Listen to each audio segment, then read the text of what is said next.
a Crystal Palace fan, this must feel like the worst day in your club's history. As a matter of fact, the past year must have felt like a fever dream. You go and win the FA Cup against all the odds. You're in Europe, but you're demoted to the Conference League because of Marinat, because of whatever, right? Eze leaves. You got all the stuff about Guéhi. You got all the stuff about Glasner. You know, you're getting through the season. You start to lose a bit of form. You know, you play Macclesfield. You get knocked out of the FA Cup against Macclesfield, the biggest FA Cup set in history.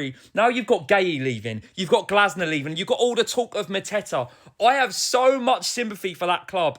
This is so rough. I think we have to start with one of the biggest bargains in recent times. Yes, he's got 6 months left in his contract. 20 million for Guéhi is obscene. Of course, there's bonuses in there. You know, Palace felt like they had to sell, like they had to get a fee. And look, it's a great move for him. I was sort of hoping he'd go Real or Bayern, have a different experience. Look, going at City, he's got so many players to compete with. Obviously, they haven't got Diaz at the minute. They haven't got Vardial. I think Stones is out as well. He will be a starter, but when they're back, what happens then? Then you've got Glasner announcing today that he will not be signing a new deal when apparently he's had this in mind for months, and you can't really blame him. You know, he wants to take that team so much further and he wasn't getting the financial backing. Look, Palace haven't got the money. You know, they're selling these players and they're unable to invest those funds. They're obviously expanding Selhurst Park as well. Look, for him personally, maybe he did want a new challenge, a new experience. I think it was coming. Let's just hope that new challenge and experience is away from the Premier League, because Man United, Ratcliffe, everything surrounding that club, they will break him.